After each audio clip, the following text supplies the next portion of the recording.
There are currently a little over 43 million people living in poverty in the United States alone. That's 33% of the American population. One of the biggest questions that is connected to poverty is why.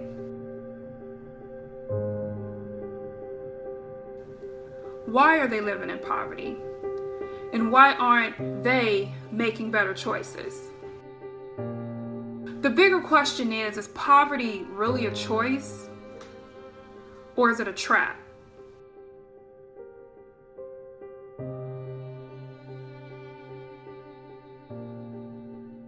I grew up in Jemino Millgate. I went to Janthorpe Grammar School. I attended Chicago Vocational Career Academy. I had my first daughter when I was 6, 17, 18. I was on my own since I've been 13. And I learned from 13 how to survive and how to make it no matter what in this life. At the age of 16, I met my kid's father. Then we was in the streets together, living together in cars and wherever we could possibly lay at the time.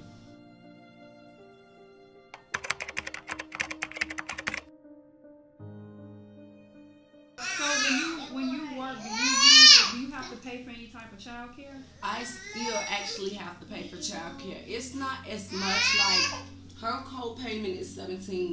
Hers is $11 per month. So and that's a co-pay. So when you say co-pay, you get child care initiative? Yes. Okay, so with the child care initiative, it's just $17 for the co-pay. Yes. Is that bi-weekly or weekly or monthly? I pay it monthly. Monthly? So how much would it be if you didn't have the co-pay? If you were paying it all on your own? And they're full-time students, man, it'll be a lot. It'll be over $100 a month. It'll be over $100 a month. Okay. Because she goes from Monday through Friday. Depending on if I have to be to work at 8, I'm taking her at 6 just to get her. So 9 out of 10, she's there from 7 to 5 or 8 to 5. So that's considered a full-day student. I looked up the comps in your area, and actually, the average cost of daycare in this area, if you do not have child care initiative, is $189 a week. A week? Yeah, it's $189 a week. Mm-hmm. So if it wasn't for the child care initiative, you wouldn't be able to work. Basically.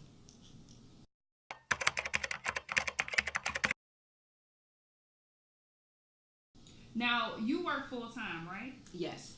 Yep. So since you work full time, do you get any type of assistance with food at all? Yes, I actually get SNAP benefits. Which is food stamps, yes, right? Food stamps. Currently they cut me down due to me working. Before I started working, I was getting with both of them I want to say 460, 470 in stamps, and I was getting $453 in cash. Now that I'm working, I get $14 in cash, and I get $250 in stamps now. You get $14 in cash. Yes. Okay, and you work full time. How much do you make an hour? I make $11.50 an hour. So you make $11.50 an hour, and then so with that you have to pay the rent and your copay and any type of house expenses, lights, bus fare, medicine. It's just an ongoing thing, and it's like now it's food, because $250 worth of food is not gonna do nothing. Like, what is that? That's not nothing when everything's so high. So I'll have to take another $250 in cash just to make sure we're good. Have you ever found yourself in a position where you choosing between how much food you can buy and a bill you have to pay? Yes. And it's like, okay, do I want to get everything and just let this bill overlap? Like, it was usually my light bill that I'll be like iffy with, because I always looked at it like I have children under 5, so I can miss out on this month. They technically, against the law, they don't supposed to be cutting it off if you have children under the age of 5. And my little one is considered to have a disability by her being premature. So that's another thing. Stop, please. Yeah. And so I was like now I learn how to separate things. I get paid weekly now, so I have a jar where I just put the money in there in case, like the situation now, the food stamps, they just cut it. So when things get rough, or when my kids want some snacks or something like that, thank you, they can get it. So I'll have it as a backup plan. But it does get hard, especially being a single parent.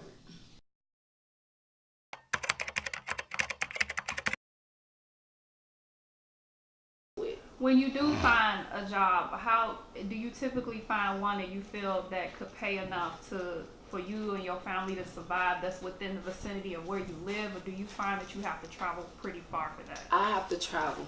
It's hard finding a job within this area alone. It's like you can see hiring signs everywhere, and you can go in there and it's like nothing. I just feel like you have to go downtown. You have to go to Bolingbrook. You have to go look for factory jobs just to get enough to even pay you weekly, let alone so you can properly get what your kids need, what you need, food supply, house supply. So yeah, it sucks that it have to be like that, but I learned it's best getting out of your neighborhood to go find work.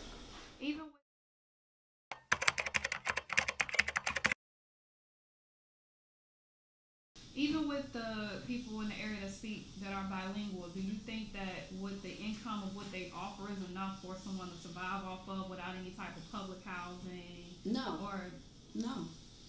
No, they won't.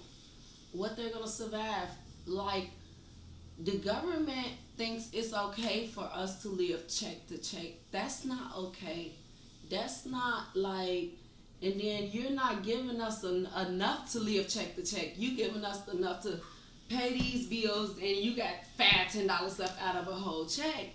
How do I supposed to survive if my kid have an accident and that's gonna cost her medicine $500, $200? How do I get it? My kid is gonna be sick due to I don't have the money, or my check wasn't enough. Meaning I have to wait till next pay period. So every pay period I have to put money down on medicine. That's not, even when you run out of food, they don't even give you enough SNAP benefits to last you.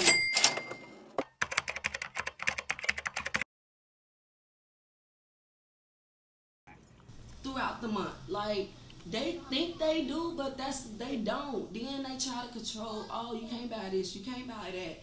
Like it's so limited on the things that the government do for us. Like. And they think, oh, we supposed to accept it. And I'm the type, I'm not going to accept it. I'd rather not take your offers.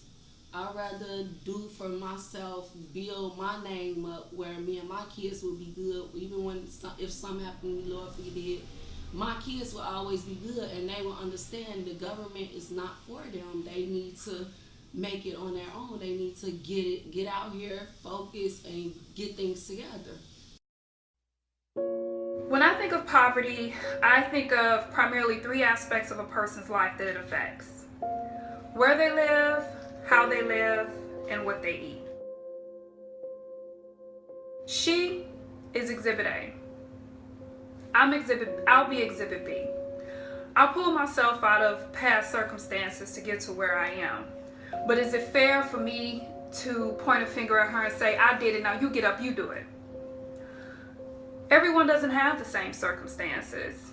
Everyone doesn't have a mother or a father or a mentor, someone to kind of step in with a different paradigm of thinking, to step in and be that guide to say, you can do this.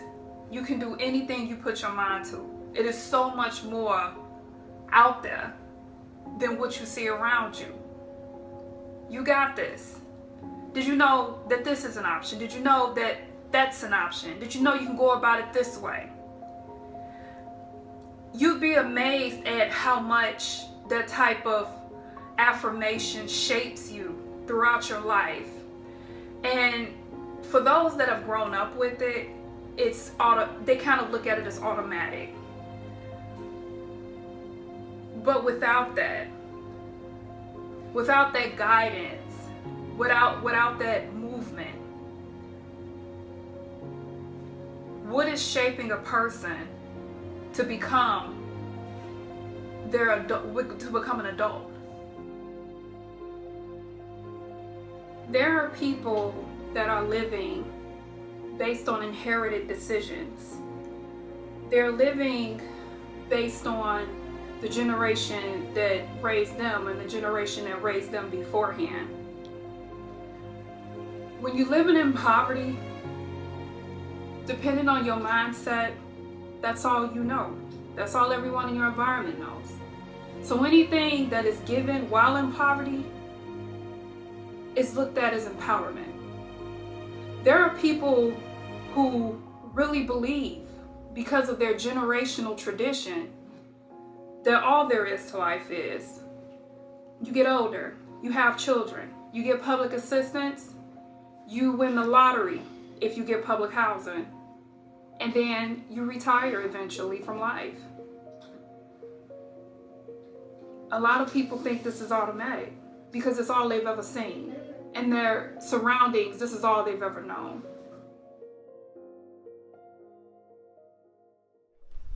Well, my name is Edna, and I grew up in Roseland off 115th.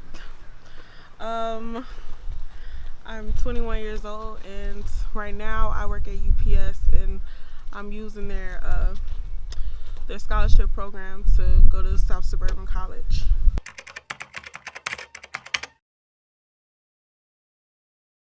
If you got childcare, it's pretty cost effective. Like it's like $30. I have a $30 copayment. But if you paying out of pocket, I was paying $20 a day for her. $20 a day out of pocket? Yeah, and I was working 5 days a week. So that's like $100 a week, and it's just too much.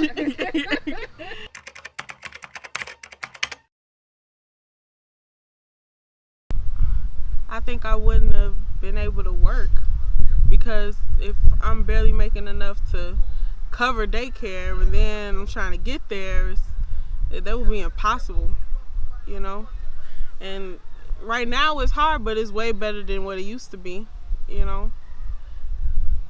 I wouldn't have made it.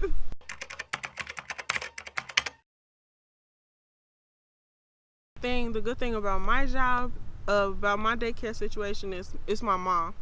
So my mom runs the daycare. So if she needs to wake up at a certain time to take care of her, she will. But I know that's not everybody's situation, so I wouldn't know.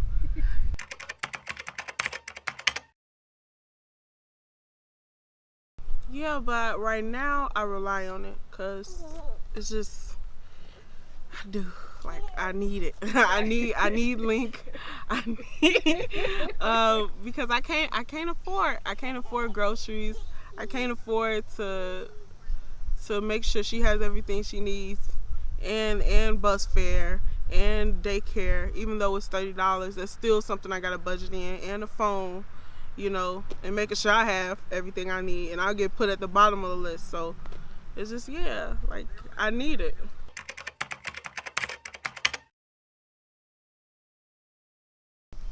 Like, I want them to put themselves in my shoes, because yeah, you can think of like, yeah, I'm just using public assistance because I need it. I mean, I really don't need it. I just want extra money. But it's not like that at all. Like, I feel like people just need to put themselves in my shoes. Like, are you a single mom? You know, are you living with your parents? Are you taking care of a child and trying to get everything together at the same time? And it's no. Do you have a support system? Like, no. Everybody always says stuff like that, and I just feel like that's ignorant. The key is to be able to sufficiently provide for a family without any type of government or public assistance. There are currently a little over 16,000 families in the Inglewood area of Chicago alone that are currently making $12.50 an hour and are living in poverty. $12.50 an hour, 40-hour work week, that's 80 hours for a bi-weekly paycheck. After federal taxes, state taxes, Medicaid, and medical insurance, we're looking at $649 bi-weekly. Where can we live for $6.49 every 2 weeks?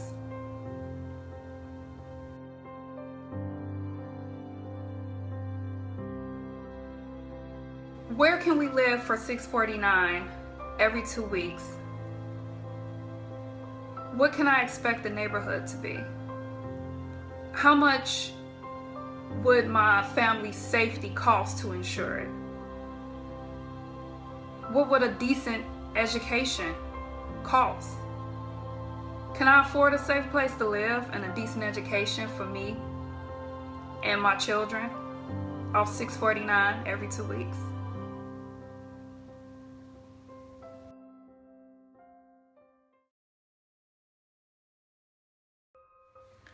A common statement made regarding people that are living in poverty is, well, if they're only making $12.50 an hour or XYZ an hour, why do they keep having children?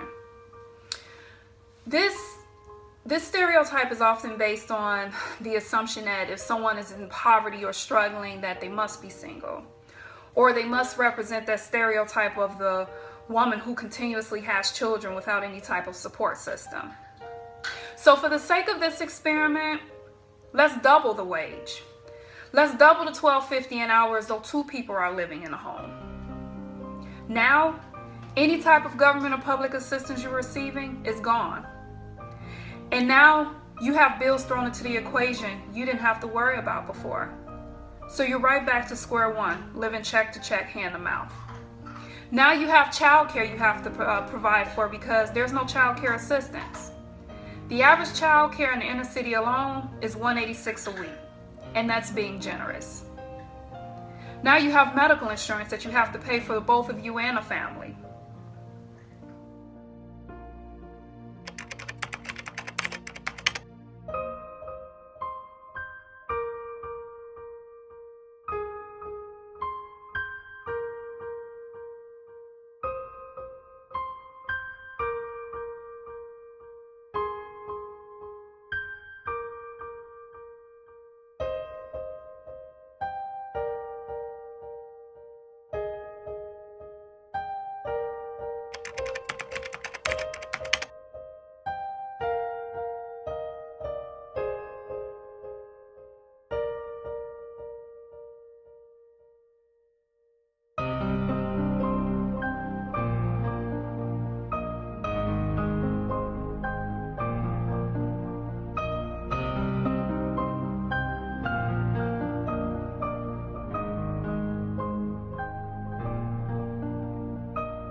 The average wage in an underprivileged area is not enough to adequately sustain a family without any type of government or public assistance.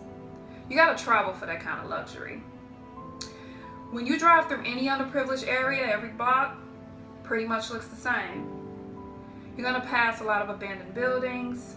You're gonna pass a lot of liquor stores. What you won't pass is any companies or corporations that are actually providing an income that is meant to provide for a family without any type of assistance. A lot of people in the inner city don't have that mommy money or that daddy money. They have that if I don't hustle, I don't grind, I don't eat money. And the same for support system. A lot of times the family is in no better position than you are. So now it's up to you to provide for everyone else when you can't even provide for yourself. What does a person resort to when their back is against the wall? They have an entire family to provide for and no income to do it.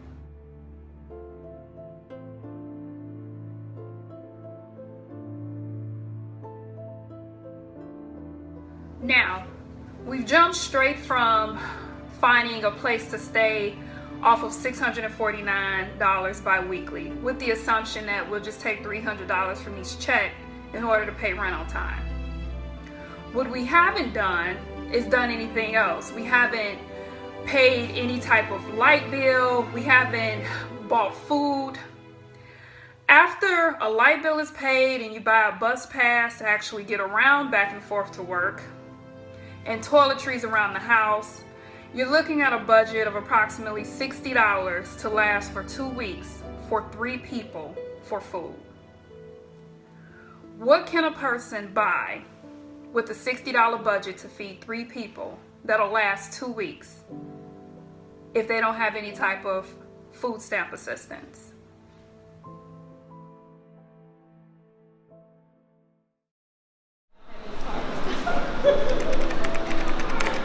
Kyron, try to find a cart. A cart.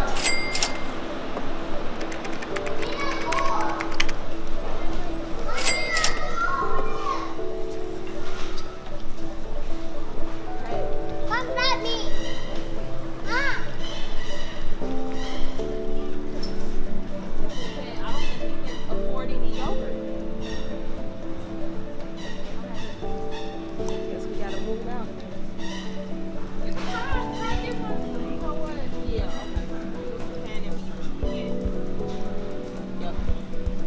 I like that one. I know you do. All right, so now we have.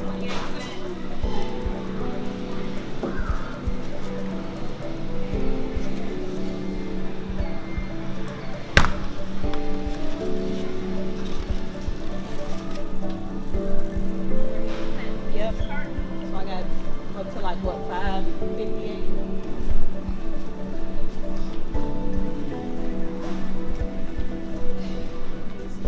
Guess we gotta go with the processed cheese.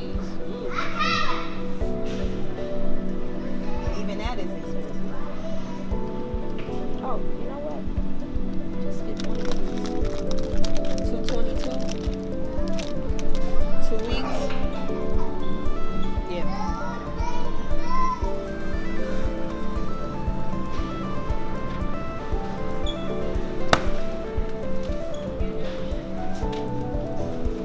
Just hot dog. Yeah.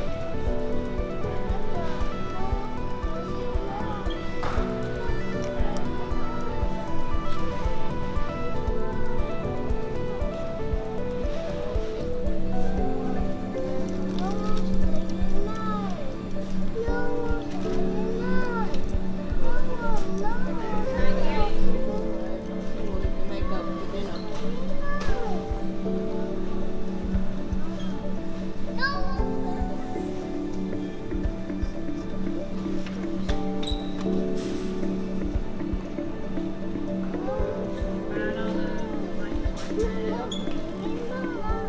$198.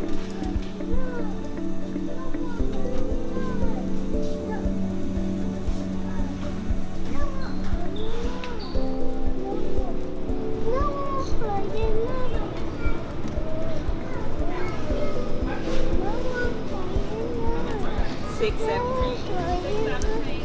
So is that enough for lunch and dinner for a day or just dinner? I would say that's dinner for at least maybe 2 days. 2 days? Okay. Cereal, let's go.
make it is cut them off at 2 each.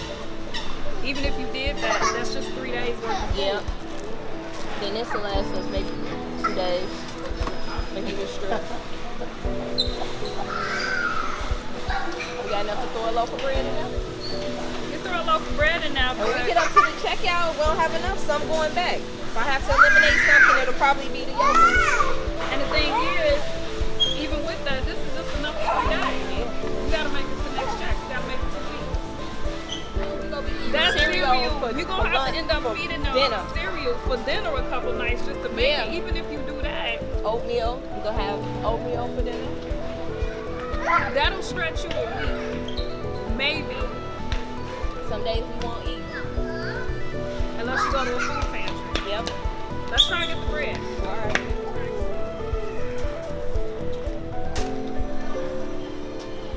We usually eat wheat, but I guess we gotta settle for white on this budget,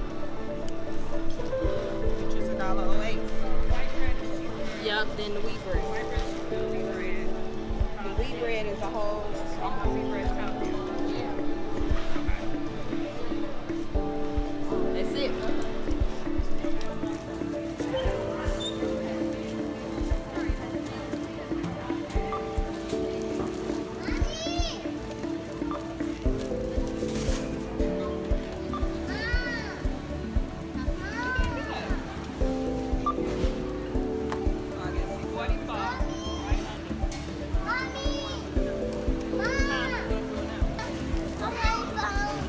No, I don't have my phone. Kyrie get home.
Cook County recently implemented a sugar tax for the Chicagoland area. What that means that any sugary drink or beverage that is bought, an extra penny will be charged for every ounce of that drink. So say for instance, if you buy a 32-ounce bottle of soda, you will be paying an additional 32 cents for that drink. The logic given for this increase is to promote a better lifestyle and better drinking choices for children and adults. The 16,000 families that I mentioned that are currently living in poverty in just the Inglewood area alone receive something called SNAP, more widely known as food stamps. Food stamps are exempt from taxes, so if this tax is really to encourage better eating and lifestyle choices, how is it really impacting the families that are living in these underprivileged areas when they're exempt from the tax? I'm going to give you a number to rattle in your head. Okay. 3% of the sale of your house. Oh, wow. Okay? 37,000 people moved out of the city last year, moved to Indiana. So you do the math. Where is that money going? And then they ain't got no money for the kids for school. Yeah. That's even his pop tax was ridiculous too. Once an ounce? Ain't no more 99 cent pop. Yeah, a 99 cent 2 liter will cost you $1.80 now. It's 81 cents in tax.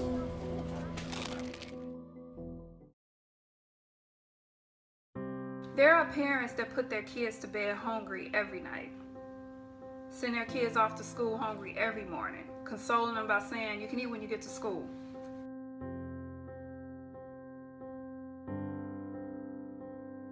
There's parents that dread summer break because they don't know where their extra meal is going to come from. Do you know of any parent that chooses that?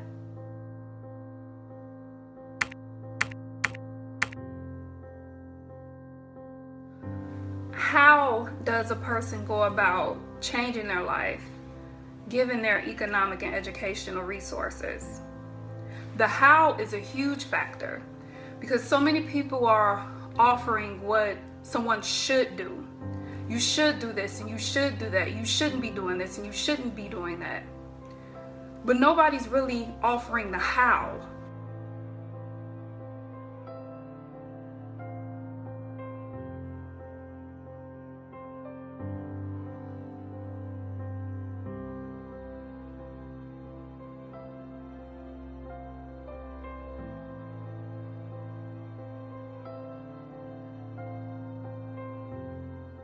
I'm from Chicago, Southside, Inglewood area, 51st and Wood exactly. How long did you live in Inglewood? All my life, honestly, all my life.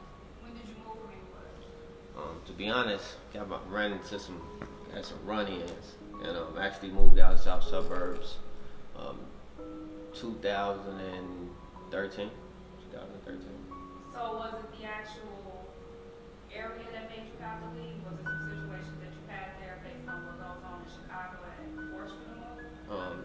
I actually got my first job. Somebody looked out for me, and I took that chance and tried to better myself with the chance that I had. I'm actually still at that same job too.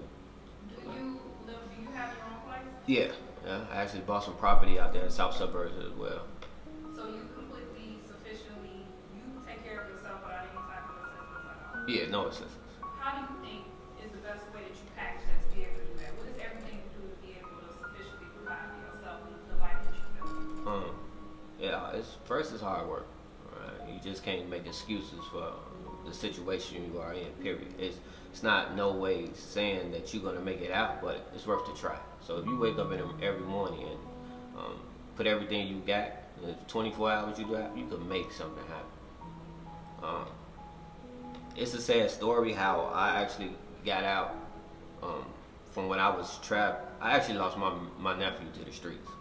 So me being from Chicago, we don't really know a way to get out. So that was actually what I used to get out. You know, I made him a promise when we buried him that I'm done. It was hard, but a promise is a promise. You can't tell somebody how to do something right or wrong, and you've been a hypocrite and doing it yourself. So that was it. That was my calling. You know, everybody got different situations. They use some motivation, but that was my motivation. They say I work like a Jamaican. So first thing first, I work for the City of Park District.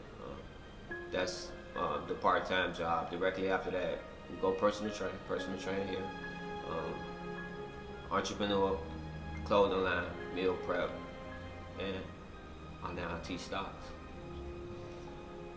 I think half of it trap, half of it choice. Right. I'm only trapped in that situation because that's the only, I looked up to older individuals, but that's all they know. So that was the trap. You seeing it every day. Sooner or later, if you don't get out, you're gonna be entitled to do, push, or hang with certain individuals that's gonna, I'm not gonna say steer you the wrong way, but being out, trouble finds you. It's just the way it is. But it's also your choice. I didn't have to do the things I did. Nobody put a gun to my head like, Jonathan, you gotta do this or that. I did that by my choice. And a lot of times, you gotta deal with the consequences. You actually gotta deal with the consequences. You can't go back and say, well, if you would have taught me this or you would have taught me that, because I had a loving mother and father. Yeah, everything I ever needed. I made my choices on my surroundings. It's all your choice. People could sit back and say, I'm from here and there and we didn't have the same chances. That's kind of true, but you still can get up and make something happen on your own. You don't see too much things going on early in the morning. You don't see nothing but people going to work, coming back in. That's it, right? But at night, alcohol started playing a part, women, cars.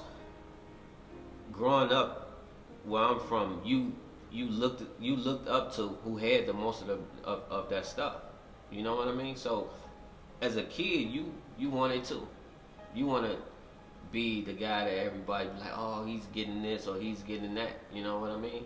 Now you want to hide them things. You don't want nobody to know what you're getting or how much you progress you made, because then they're going to want to come and get it, or they feel like everybody want to be your friend now. You know, I know the truth about friends.